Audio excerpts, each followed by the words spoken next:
കേരളത്തിന്റെ വികസന സ്വപ്നങ്ങൾക്ക് മേൽ കേന്ദ്ര സർക്കാർ നടത്തുന്ന അവഗണനകൾക്കെതിരെ രാഷ്ട്രീയ ഭേദമന്യേ പ്രതിഷേധങ്ങൾ ഉയരാറുണ്ട്.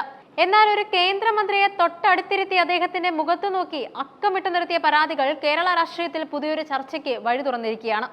AICC ജനറൽ സെക്രട്ടറിയും ആലപ്പുഴ MPയുമായ KC വേണുഗോപാൽ കേന്ദ്രമന്ത്രി കിരൺ റിജിജുവിനോട് നടത്തിയ ഈ പ്രത്യേക ശ്രദ്ധ ക്ഷണിക്കൽ വെറും ഒരു പ്രസംഗമായിരുന്നില്ല, മറിച്ചൊരു സംസ്ഥാനത്തിന്റെ മൊത്തം വികാരമായിരുന്നു.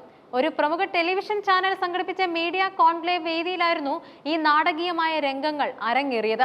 ഒരേ വേദി പങ്കിട്ടിട്ടും മുഖം തരാതെ ഇരുന്ന കേന്ദ്രമന്ത്രിയോട് പേരെടുത്ത് അഭിസംബോധന ചെയ്തുകൊണ്ടായിരുന്നു വേണുഗോപാലിന്റെ വിമർശനം.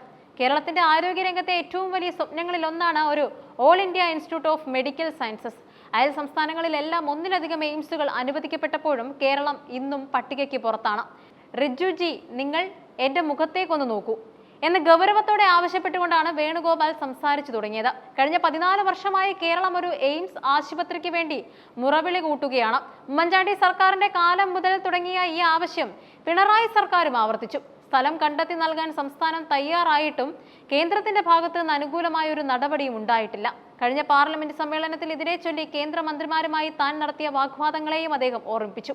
ആരോഗ്യ പരിരക്ഷയിൽ മാതൃകയായ ഒരു സംസ്ഥാനത്തെ ഇത്തരം അത്യാധുനിക ചികിത്സാ സംവിധാനങ്ങളിൽ നിന്ന് മാറ്റി നിർത്തുന്നത് ക്രൂരമാണെന്ന് അദ്ദേഹം അടിവരയിടുന്നുണ്ട്. കേരളത്തിന്റെ ഗതാഗത മേഖലയിലെ ഏറ്റവും വലിയ പരാതി റെയിൽവേയുമായി ബന്ധപ്പെട്ടതാണ്. രാജ്യത്ത് വന്ദേ ഭാരത് ട്രെയിനുകൾ ഓടുമ്പോഴും ട്രാക്കുകളുടെ പരിമിതിയും സിഗ്നലിംഗ് സംവിധാനങ്ങളുടെ അപര്യാപ്തതയും കാരണം കേരളത്തിന് അതിൽ പൂർണ്ണമായ ഗുണം ലഭിക്കുന്നില്ല.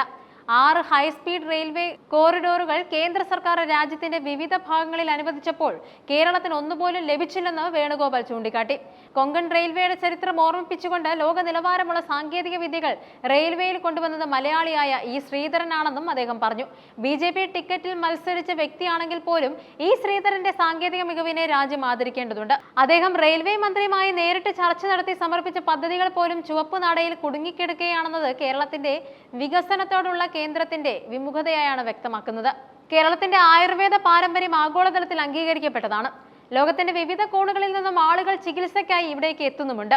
എന്നാൽ കേന്ദ്ര ആയുഷ് മന്ത്രാലയത്തിന്റെ നിലപാടുകൾ ഈ മേഖലയ്ക്ക് വിഘാതമാവുകയാണ്. ആയുർവേദ പഠനത്തിനും ഗവേഷണത്തിനും ഏറ്റവും മികച്ച പശ്ചാത്തല സൗകര്യങ്ങളുള്ള സംസ്ഥാനത്തെ ആയുഷ് വകുപ്പ് പരിപൂർണമായും അവഗണിക്കുന്നുണ്ട്. മരുന്നുകളുടെ ഉത്പാദനം, ഗവേഷണ കേന്ദ്രങ്ങളുടെ നവീകരണം, അന്താരാഷ്ട്ര നിലവാരത്തിലുള്ള ആയുർവേദ ടൂറിസം എന്നിവയ്ക്ക് അർഹമായ ഫണ്ട് കേന്ദ്രം നൽകുന്നില്ല. പുരാതനമായ ഈ ചികിത്സാ ശാസ്ത്രത്തെ സംരക്ഷിക്കാനും വളർത്താനും കേരളം കാണിക്കുന്ന ആവേശത്തിന് കേന്ദ്രത്തിന്റെ ഭാഗത്ത് നിന്ന് പിന്തുണ ലഭിക്കുന്നില്ലെന്ന് അദ്ദേഹം കുറ്റപ്പെടുത്തി. ടൂറിസം രംഗത്ത് ഇന്ത്യയുടെ മുഖച്ഛായ തന്നെ മാറ്റിയ ടാഗ് ലൈനാണ് ദൈവത്തിന്റെ സ്വന്തം നാട്. കേരളത്തിന്റെ സമ്പദ് വ്യവസ്ഥയുടെ നട്ടെല്ലാണ് ടൂറിസം. എങ്കിലും ഈ മേഖലയിലെ അടിസ്ഥാന സൗകര്യ വികസനത്തിന് കേന്ദ്ര സഹായം അത്യാവശ്യമാണ്. ഒരു വശത്ത് ഉത്തരേന്ത്യൻ സംസ്ഥാനങ്ങളിലെ ടൂറിസ്റ്റ് കേന്ദ്രങ്ങൾക്കായി കോടികൾ ഒഴുക്കുമ്പോൾ കേരളം പോലെയുള്ള അന്താരാഷ്ട്ര വിനോദസഞ്ചാര കേന്ദ്രത്തെ കേന്ദ്രം തഴയുകയാണ്. പുതിയ എയർപോർട്ട് കണക്ടിവിറ്റികൾ, ഹൈവേകളുടെ നവീകരണം, കോസ്റ്റൽ ടൂറിസം എന്നിവയ്ക്ക് കേരളത്തിന് അർഹമായ വിഹിതം നൽകണമെന്ന ആവശ്യം അദ്ദേഹം ശക്തമായി ഉന്നയിച്ചു. KC വേണുഗോപാലിന്റെ പ്രസംഗം കേവലം രാഷ്ട്രീയ പ്രേരിതമല്ല എന്നതിന് തെളിവ് അദ്ദേഹം ഉന്നയിച്ച വിഷയങ്ങൾ ഓരോ മലയാളി നേരിടുന്ന പ്രശ്നങ്ങളാണ് എന്നതാണ്. കേന്ദ്രമന്ത്രി കിരൺ റിജിജു വേദിയിലിരിക്കെ തന്നെ ഇത്തരം രൂക്ഷമായ വിമർശനങ്ങൾ ഉന്നയിച്ചതിലൂടെ കേരളത്തിന്റെ ആവശ്യങ്ങൾ ഇനി അപേക്ഷകളായല്ല, മറിച്ച് അവകാശങ്ങളായി തന്നെ ഉന്നയിക്കപ്പെടുമെന്ന സന്ദേശമാണ് അദ്ദേഹം നൽകിയത്. സംസ്ഥാനത്തിന്റെ വികസന ആവശ്യങ്ങൾ കേന്ദ്ര സർക്കാരിന്റെ മുൻഗണനാ പട്ടികയിൽ ഉൾപ്പെടുത്തണം എന്ന കർശനമായ അഭ്യർത്ഥനയോടെയാണ് അദ്ദേഹം പ്രസംഗം അവസാനിപ്പിച്ചത്. വരും ദിവസങ്ങളിൽ പാർലമെന്റിലും പുറത്തും ഈ വിഷയത്തിൽ ഗൗരവമായ കൂടുതൽ ചർച്ചകൾ ചെയ്യുമെന്ന് ഉറപ്പാണ്.